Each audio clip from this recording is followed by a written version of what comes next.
Hello there, Pursuing Freedom friends. Thanks as always for tuning in. And if it's your first time here, welcome aboard. We've got a great show in store for you with my old buddy, Craig Curelop. And if you've been listening to the show, if you're one of the OGs, well, first of all, thanks for sticking around and for your loyalty. But second, you may have heard Craig on the show several years ago. This is an encore performance with Craig because once I had him on the show, first of all, the first time around, he blew my mind. And secondly, of course, I've been just following along his journey as it's continued to evolve in the most extraordinary manner. So Craig will share his story, but he started out with some house hacking. He retired himself from his W-2 within 2.5 years, former employee of BiggerPockets. And as he went on to build his own real estate portfolio as a young man, he also became an agent, a mentor to agents. He started selling. He came up in the Denver market. So all my Colorado friends out there, you may know this guy. And I'm not going to waste any more time with this introduction because we've got a lot to unpack today. So Craig, with no further ado, if you could introduce yourself to the audience, share a little bit about your backstory, and let's start to dig our teeth into this incredible journey you've been on. For sure. Yeah. Erin, thanks so much for having me on. It's been fantastic. And so a little bit about me and where we're at today. I've been an investor-friendly agent in the Colorado market now for many years. We're expanding to some different markets, and we've officially taken the top spot as the number one investor-friendly agent team in the whole state of Colorado. So that's really exciting. We help a lot of investors, a lot of house hackers, a lot of, mostly buy and hold type people. I'll be straight that if you're looking to flip or burr or anything like that, I think you get better deals from wholesalers and people that are actually finding like really, really, really, really, really good deals that need a lot of work. But if you're looking to to create a deal that's already available and to kind of make a deal versus just find a deal, we are really, really good at doing that, really good at making numbers work, really good at getting creative, and really good at helping you see the long-term future. And of course, we provide a lot of resources for everybody, a lot of our clients to make sure that they're one, buying the right place, and two, actually executing. And when it comes time to get tenants, when it comes time to do all the things you need to do to make sure the property works, we're here to help. And so, yeah, we've built a pretty big business there all the while. I've also continued to invest myself. I'm not really a big unit guy. I always lose track of the units, but not including any sort of like, general part or limited partnerships and syndications I've invested in. We probably have like in the mid 20s of units. Most of it is just a lot of them were house hacked. We've house hacked 8 times between me and my wife, and that's a big part of our portfolio. And then, of course, as we continue to accumulate and save, we would buy more real estate, and then real estate makes more money, and then it's a fun little snowball you get to build.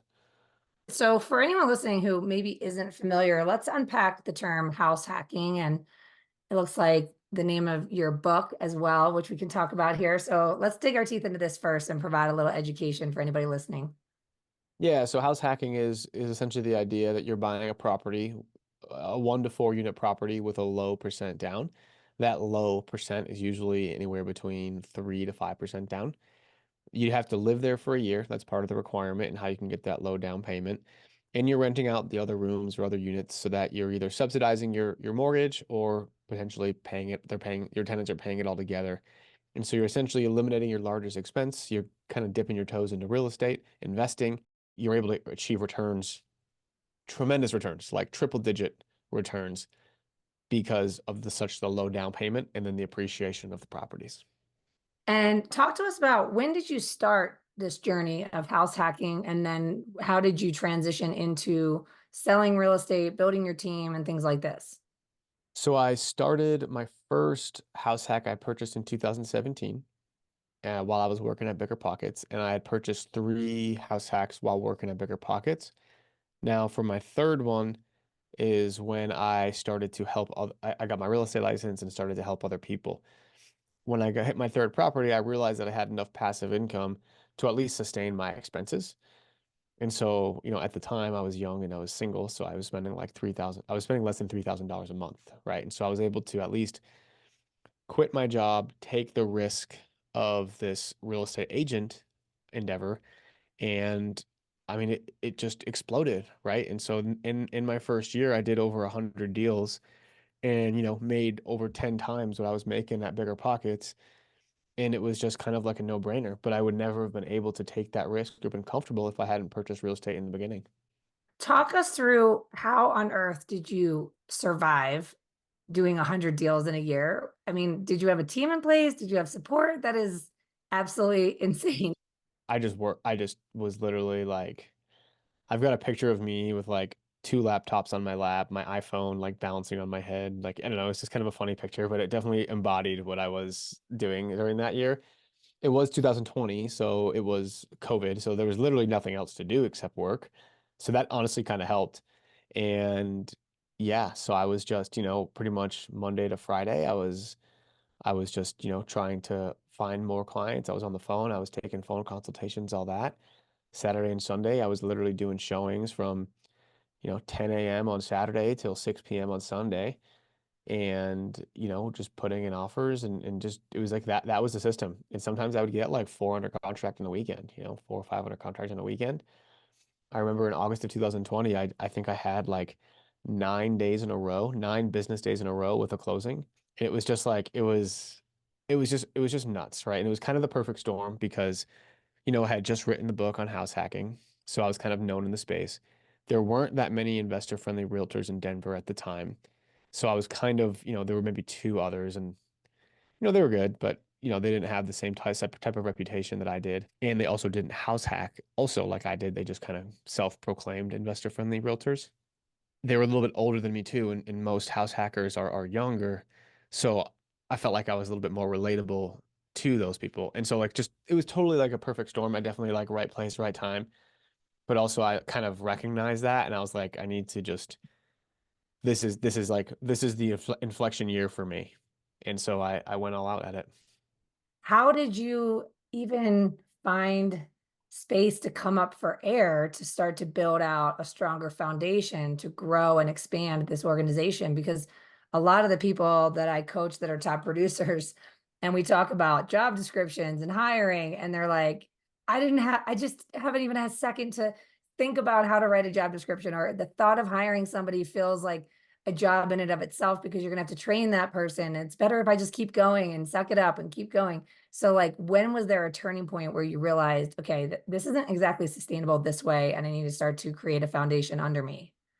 Well, I was burning out for sure. I had the thought, I'm gonna do this for one more year and then quit, or build a team and like actually try to help people achieve financial independence through real estate investing.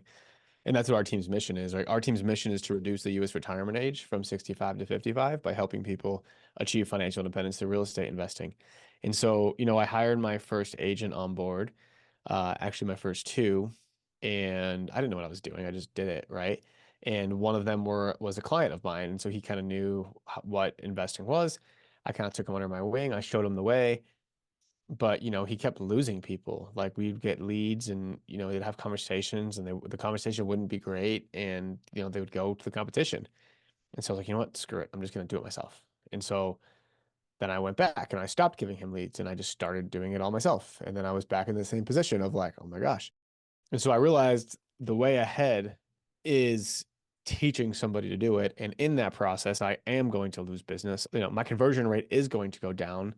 But as a result, you got to cut the grass to make it grow kind of thing, right? That's the cost of scale is the teaching, is the lost money taught during lessons. And eventually you hope to get to a place where they can even become better than you. And you can have 10 or 15 or 20 agents underneath you. And if they're all doing a deal a month, now you can do 15, 20 deals a month. That's times that by 12, right? You're at 200-ish deals a year. That's more than I could have done by myself.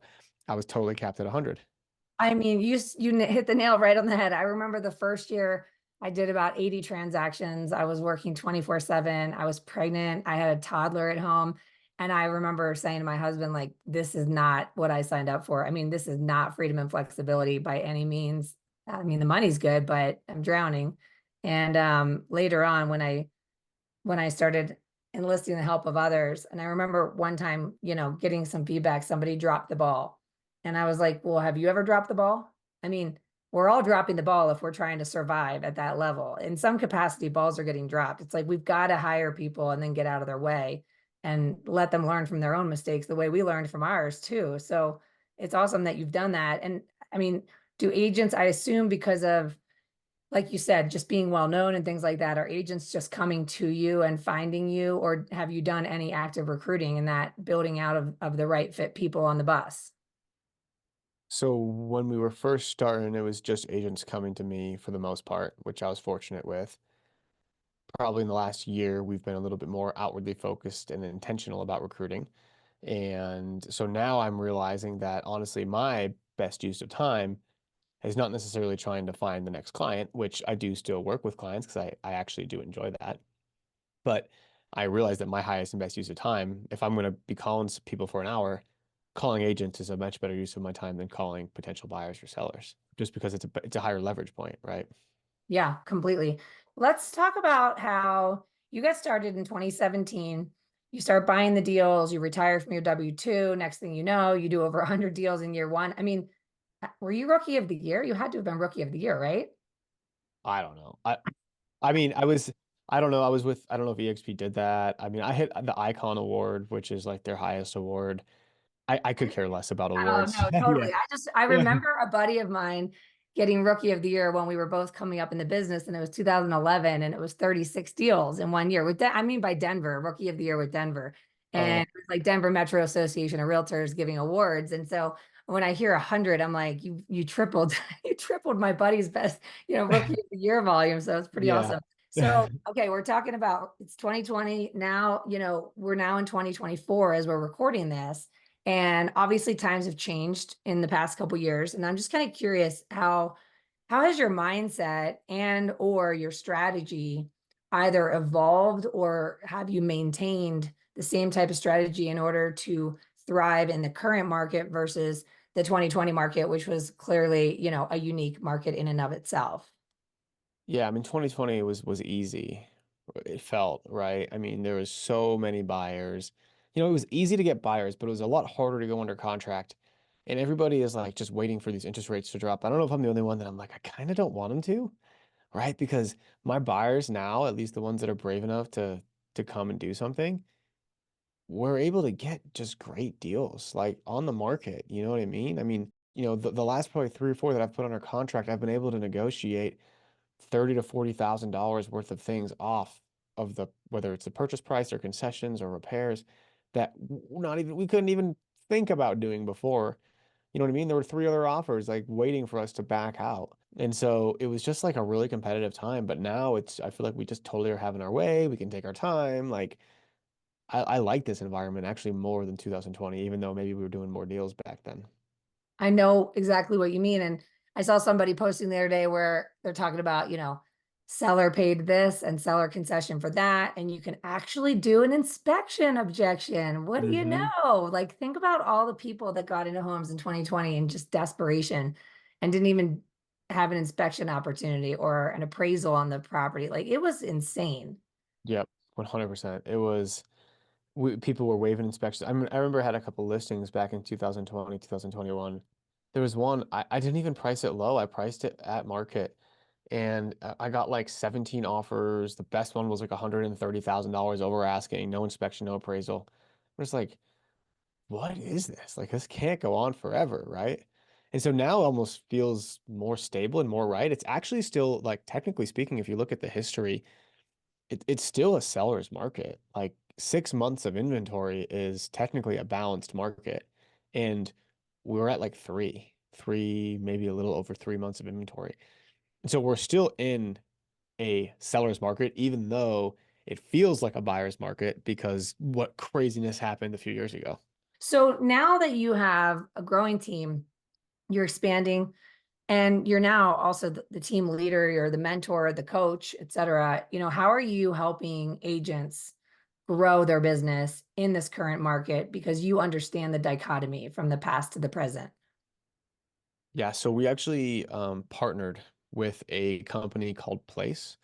I don't know if you've heard of them, but Ben Kinney and Chris Suarez, who are the number one and number two realtors in the country, created this company to essentially be the backbone of the top 1% of agent teams in the country.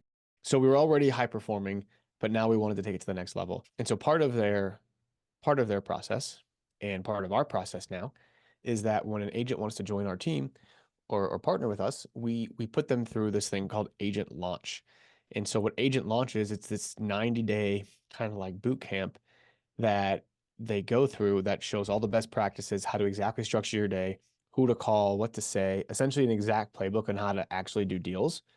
And by doing that, a brand new agent who has never before done a deal in their life can get up to doing 50 to 75 deals in their first year if they just follow the process. And so we're using everything that Ben and Chris have created over the last 20 years so that even though we only have 5 years of industry experience, 2 of those years were like the best years to be an agent in real estate history, right? We're able to take that, give that to our partners, our agent partners that want to join on and help them become high producers. And once they become high producers, almost every other team that I've ever talked to, they want you to be high producers and they want you to stay at being high producers. We want you to become a high producer, and then we teach our agents how to actually get their time back. So how do you build a business so that if you're doing 24 or 50 deals a year and you feel like you don't want to work this much, well, how do you do 60 or 70 deals a year, but in half the time, right? So we teach you how to hire your showing agents. We teach you how to hire an admin. We teach you how to hire all these things. So we're helping you build a business instead of just creating a job with flexibility, which we all know isn't really true. You're going to make me cry. You're speaking my language here. Oh my God. So talk us through, what does it even look like to help them through that process? Because a huge block for so many people listening is that, number one, what if it falls apart? What if it fails? So there's a fear based, right? Of like, I might not be able to afford this help in the future. That's a mindset piece, right? But then there's the other fear, which is like fear of somebody else dropping the ball, fear of somebody else messing it up, whatever. Like, so how much of this is getting them over themselves and getting out of their own way? Because I'm so passionate about this. Honestly, it's not even about that because like we have all of the systems and all of the technology, everything that an agent would need. Like we have everything in place. So like if they wanted to grow, it's so easy that you know we have in place of hey check on them at the X, Y, and Z time. Like we can easily train that, and that's very easy. The biggest thing is, have you heard of the financial thermostat? Oh, yeah. It's the financial thermostat of a lot of agents. Of some of them are coming from being showing assistants and they make $35 per showing and they barely squeak by making 500 bucks a week. They can't fathom closing one deal a week and making 7 grand every week. Some of them don't feel like they deserve that. Some people think they're going to be the scary rich guy if they're making 20 or $30,000 a month. But the fact of them, and so that is like the biggest obstacle that we're seeing is it's not even that they're having trouble scaling. It's that they're just having trouble getting in the mindset of, I'm not someone that makes 50 or $70,000 a year. I'm someone that makes 200, 300, $500,000 a year. And once you can identify as someone making $500,000 a year, you stop caring about doing the $30 an hour tasks. Totally. I could not agree more. And it's interesting that you say that, because I even remember my first year in the business, I think I made $18,000, but I was coming from nothing, nowhere to go but up. And the next year, maybe 23,000. It's like then 58,000. So my mindset was that of a previous teacher. And my financial thermostat ended up being stuck at around 75,000. And I went to an event, a training of some sort, and she had us write down some ridiculous number. It was something that was ridiculous to us, write it down and put it in a drawer. And I wrote the number 200. And within 2 years, I had hit a number that at the time that I wrote it was a number wouldn't even want to say out loud that would be cool, because like you said, you don't want to be like this greedy, money hungry person. But the fact of the matter is, financial success creates opportunity for you to increase your impact in your world and be a contributor in society and help others. And so I love that how are you helping people overcome this? I mean, do you have like suggested reading for them, or is it more just through conversation and mentorship? A lot of it is just through conversation and mentorship. And, we meet with the team every day and, it's part of the training. It's part of the like, how bad do you want it kind of thing.